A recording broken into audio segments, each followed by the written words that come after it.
We are the pure and chosen few, and all the rest are damned. There's room enough in hell for you, and we don't want heaven crammed.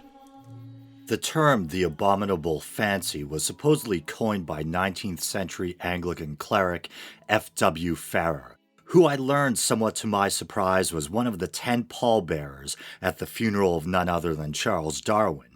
The term refers to the very old theological idea that the suffering of the damned will provide entertainment for the saved in heaven. The idea can be traced at least as far back as Tertullian, an early Christian author active in the 2nd and 3rd centuries of the Common Era. In chapter 30 of his book, De Spectaculis, Tertullian writes, "What a spectacle when the world and its many products shall be consumed in one great flame!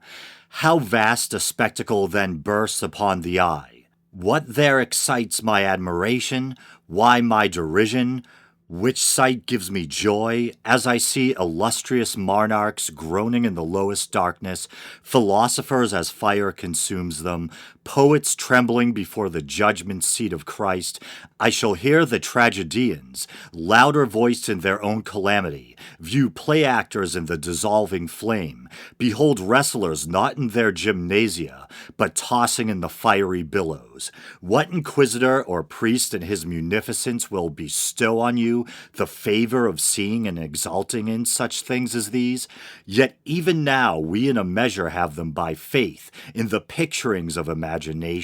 In his famous work, The City of God, Saint and early church father Augustine of Hippo writes, "They who shall enter into the joy of the Lord shall know what is going on outside in the outer darkness. The saints' knowledge, which shall be great, shall keep them acquainted with the eternal sufferings of the lost." Medieval theologian Thomas Aquinas wrote the following, "In order that the happiness of the saints may be more delightful to them, and that they may render more copious thanks to God for it, they are allowed to see perfectly the sufferings of the damned, so that they may be urged the more to praise God. The saints in heaven know distinctly all that happens to the damned." From his Summa Theologica. 18th century Puritan preacher Jonathan Edwards. "The sight of hell torments will exalt the happiness of the saints forever. Can the believing Father in heaven be happy with his unbelieving children in hell? I tell you, yea, such will be his sense of justice that it will increase rather than diminish his bliss." The Eternity of Hell Torments. Sermon, April 1739. 19th century Spanish saint and Archbishop Anthony Mary Claret wrote the following, "Once a soul is condemned by God, then God's friends agree in God's judgment and condemnation. For all eternity they will not have a kind thought for this wretch. Rather, they will be satisfied to see him in the flames as a victim of God's justice. The just shall rejoice when he shall see the revenge." Psalm 57:11. "They will abhor him. A mother will look from paradise upon her own condemned son without being moved, as though she had never known him." The Pains of Hell, Ignatian Spiritual Exercises, as explained by St. Anthony Mary Claret.